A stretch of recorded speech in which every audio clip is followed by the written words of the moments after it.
বাংলাদেশের বিজনেস কমিউনিটিতে যারা লিডারশিপে আছে, ব্যবসা বাণিজ্যে, তাদের প্রায় সকলে আজকে এখানে উপস্থিত এবং আসার পেছনে এখানে দুটো কারণ আছে। একটা হচ্ছে আমাদের এলডিসি গ্র্যাজুয়েশন, একটা হচ্ছে আমাদের লেবার ইস্যু।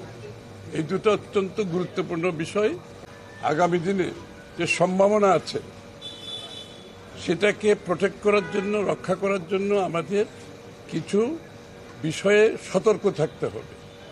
তার মধ্যে একটা হচ্ছে লেবার ইস্যু, একটা হচ্ছে এলডিসি গ্র্যাজুয়েশন। ব্যবসায়ীদের ওনাদের সুবিধা অসুবিধাগুলো শুনেছি। এলডিসি গ্র্যাজুয়েশনে যাওয়া এই মুহূর্তে বাংলাদেশের বর্তমান এবং আগামী দিনের ব্যবসা বাণিজ্য বিনিয়োগের জন্য সহায়ক ভূমিকা পালন করবে না। যে আমরা এখন কিন্তু দেশটার অর্থনীতিকে রক্ষা করার জন্য সকলে মিলে কাজ করছে। আর বিগত দিনে এলডিসি গ্র্যাজুয়েশনের পরিপ্রেক্ষিতে যে স্ট্যাটিস্টিক্সগুলো দেওয়া হয়েছিল, এগুলো প্রশ্নবিদ্ধ আছে। নতুন বাংলাদেশের স্বপ্ন আমরা দেখছি। তাহলে এই মুহূর্তে এলডিসি গ্র্যাজুয়েশনটা আমাদের স্থগিত রাখার জন্য সবার আমরা আলোচনা করেছি। এই মুহূর্তে স্থগিত রাখার প্রয়োজনীয়তা আছে। যে এই সরকার বর্তমানে যে এলডিসির বিষয়ে একটা চিঠি দেওয়া দরকার ইউএনকে, জাতিসংঘকে, যে কি এটার বাংলাদেশ সত্যিকার অর্থে এখন রেডি আছে কিনা, এই মুহূর্তে রেডি আছে কিনা, যে বর্তমান সরকারকে অনুরোধ করা হচ্ছে তারা যাতে চিঠি দেয় এবং ইউএনের রিপ্রেজেন্টেটিভরা এখানে এসে সরেজমিনে দেখে বাংলাদেশের রেডিনেসটা আছে কিনা এটা প্রত্যক্ষভাবে দেখার প্রয়োজনীয়তা আছে। আমি শুধু এটাই বলবো যে লেবার ইস্যুতে যে আমাদের রেটিফিকেশনের ব্যাপারে ওনাদের কোনো সমস্যা নাই, কিন্তু অন্যান্য ইউনিয়নের যে বিষয়গুলো, নাম্বার নিয়ে যে বিষয়গুলো আছে, সেখানে এই পরিবর্তনটা আনলে সত্যিকার অর্থে শ্রমিকদের কোনো ভাগ্যের পরিবর্তন হবে কিনা এটা বিবেচনা করা দরকার, কিংবা ইউনিয়নগুলো এফেক্টিভলি কাজ করতে পারবে কিনা এটাও বিবেচনা করা দরকার।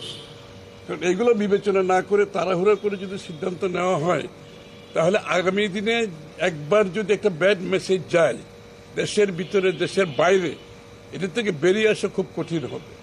এই মুহূর্তে আমাদের সবচেয়ে বড় কনসার্ন হচ্ছে এলডিসি গ্র্যাজুয়েশনের ডিফারমেন্ট নিয়ে কথাবার্তা বলা, আর হচ্ছে labour law amendment. Labour law amendment করতে আমাদের কোনো আপত্তি নাই। আপনারা জেনে থাকবেন 124টা পয়েন্ট নিয়ে টিসিসিতে আলোচনা হয়েছে। 124টা পয়েন্টের মধ্যে আমরা 122টা পয়েন্টে একমত হয়েছি। যে 2টা পয়েন্টে আমরা একমত হতে পারিনি, এটার বাস্তবসম্মত কারণ আছে। 20 জন শ্রমিক আবেদন করলেই ট্রেড ইউনিয়নের রেজিস্ট্রেশন দিয়ে দেওয়ার প্রক্রিয়া শুরু হয়েছে।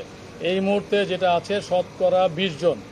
একটা শিল্পে যদি 5,000 লোক থাকে, 3,000 লোক থাকে, 10,000-এর উপর লোক আছে, এমন শিল্প আছে আমাদের, সেখানে মাত্র যদি 20 জনের ট্রেড ইউনিয়নের রেজিস্ট্রেশন দিয়ে দেওয়া হয় এবং একটা শিল্পে সর্বোচ্চ 5টা রেজিস্ট্রেশন দিয়ে দেওয়া হয়, তাহলে শিল্প টিকবে না। এটা আমাদের একেবারে রুট লেভেলের বাস্তবসম্মত অভিজ্ঞতা। দ্বিতীয় হচ্ছে, যারা শ্রমের অধিকার নিয়ে দীর্ঘদিন কাজ করেন তারা পিছিয়ে যাবেন। 20 জন নিয়ে ট্রেড ইউনিয়নের রেজিস্ট্রেশন দিলে তাতে করে দেখা যাবে যারা জুট ব্যবসা করেন, যাদের ইল মডিভ আছে, বাড়িওয়ালা, যেখানে 20 জন 50 জন শ্রমিক ওখানে রাত্রে বসবাস করেন, তারা ট্রেড ইউনিয়নের রেজিস্ট্রেশন নিয়ে নেবে এবং রাতারাতি ব্যাঙের ছাতার মতো হাজার হাজার রেজিস্ট্রেশন, ট্রেড ইউনিয়নের রেজিস্ট্রেশন পেয়ে যাবে। তো এটা আমাদের বিগেস্ট কনসার্ন।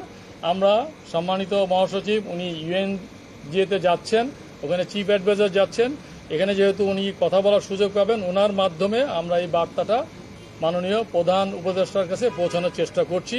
এলডিসি গ্র্যাজুয়েশন আমরা পোস্টপোন করতে চাই না, আমরা ডেফারমেন্ট চাই।